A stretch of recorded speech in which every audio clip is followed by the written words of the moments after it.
യേശുനാഥനോട് ഉപാധികളില്ലാതെ ചോദിക്കുന്ന ഏവർക്കും യേശു മിശിഹായ്ക്ക് സ്തുതിയായിരിക്കട്ടെ. തിരുസഭ മാതാവ് ഇന്ന് നമുക്ക് നൽകുന്ന വചനധ്യാനം യോഹന്നാന്റെ സുവിശേഷം 16-ാം അധ്യായം 23 മുതൽ 28 വരെയുള്ള വാക്യങ്ങൾ. കർത്താവായ യേശുനാഥൻ പറഞ്ഞു, നിങ്ങൾ എന്നോട് ഒന്നും ചോദിച്ചിട്ടില്ല, ചോദിക്കുവിൻ, നിങ്ങൾക്ക് ലഭിക്കും, അങ്ങനെ നിങ്ങളുടെ സന്തോഷം പൂർണ്ണമാകും എന്ന്. ഒന്നാമതായി, ചോദിക്കുക, നിങ്ങൾക്ക് ലഭിക്കും. കുട്ടിക്കാലത്ത് അപരിചിതരുമായി ഇടപഴകുമ്പോൾ ഞാൻ പലപ്പോഴും നാണം കെട്ടിരുന്നു.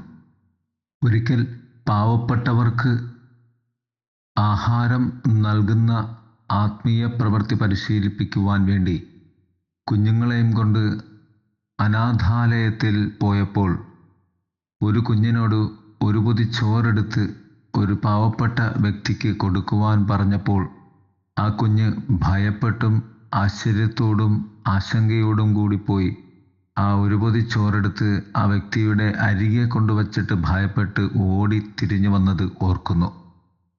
ചില സമയങ്ങളിൽ പ്രാർത്ഥനയ്ക്ക് മുമ്പുള്ള അതേ ആശങ്കയും അനിശ്ചിതത്വവും നമുക്ക് അനുഭവപ്പെടാം.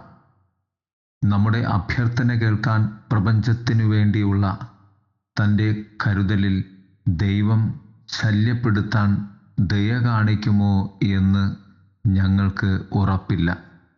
ആത്യന്തികമായി ദൈവം ചോദിക്കപ്പെടാൻ എത്രമാത്രം ഇഷ്ടപ്പെടുന്നുവെന്ന് നാം ഓർക്കുകയും വിശ്വസിക്കുകയും വേണം.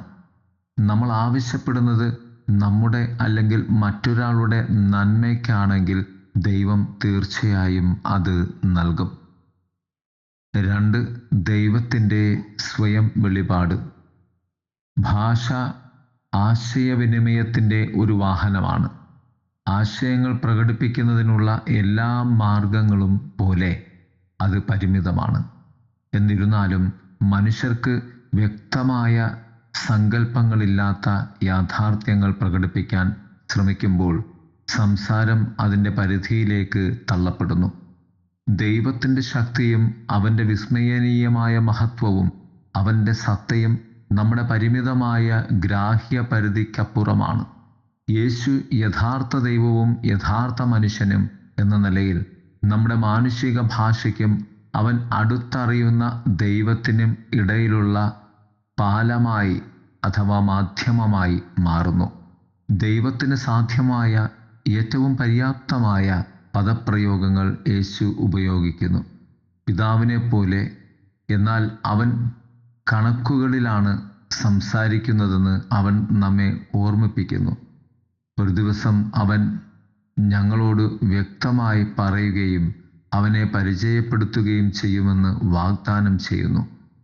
ഇതാണോ എൻ്റെ ഏറ്റവും വലിയ പ്രതീക്ഷ? പിതാവായ ദൈവത്തെ പരിചയപ്പെടുത്താൻ ഞാൻ ഇപ്പോൾ തയ്യാറാണോ? 3. പിതാവ് തന്നെ നിന്നെ സ്നേഹിക്കുന്നു. നമ്മുടെ പരിശുദ്ധ പിതാവ് എമരിത്തസ് ബെനഡിക്റ്റ് 16-ാമൻ പിതാവിൻ്റെ സ്നേഹത്തെക്കുറിച്ച് നമ്മെ ഓർമ്മിപ്പിക്കുന്നു. ഈ പുണ്യ സ്മരണാഹനായ പിതാവ് ഇപ്രകാരം ആണ് എന്ന് പറയുകയാണ്: സത്യം ദൈവത്തെപ്പോലെ ആരും കണ്ടിട്ടില്ല, എന്നിട്ടും ദൈവം നമുക്ക് പൂർണ്ണമായും അദൃശ്യനല്ല, അവൻ പൂർണ്ണമായും അപ്രാപ്യനല്ല. ദൈവം ആദ്യം നമ്മെ സ്നേഹിച്ചു.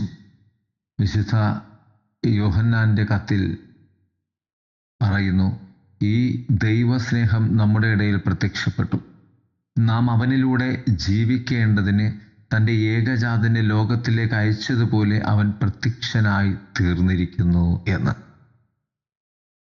1 യോഹന്നാൻ 4-ാം അധ്യായം 9-ാം വാക്യം. ദൈവം തന്നെ തന്നെ ദൃശ്യമാക്കിയിരിക്കുന്നു. യേശുവിൽ നമുക്ക് പിതാവിനെ കാണാൻ കഴിയും. യോഹന്നാൻ ശ്ലീഹ 14:9. തീർച്ചയായും ദൈവം പലതരത്തിൽ ദൃശ്യനാണ്. ദൈവത്തിൽ വിവരിക്കുന്ന പ്രണയകഥയിൽ അവൻ നമ്മുടെ അടുത്തേക്ക് വരുന്നു. അവൻ നമ്മുടെ ഹൃദയങ്ങളെ കീഴടക്കാൻ ശ്രമിക്കുന്നു.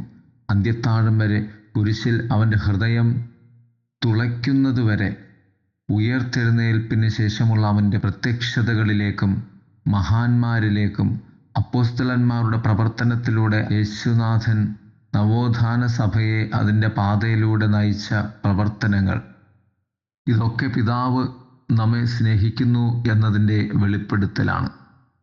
പ്രിയരെ, യേശുനാഥനും പിതാവും തമ്മിലുള്ള ബന്ധത്തെ ബോധ്യപ്പെട്ടുകൊണ്ട് നമുക്ക് ധൈര്യപൂർവം കർത്താവിനോട് ചോദിക്കാം. ദൈവം നമ്മെ സമൃദ്ധമായി അനുഗ്രഹിക്കട്ടെ. ആമേൻ.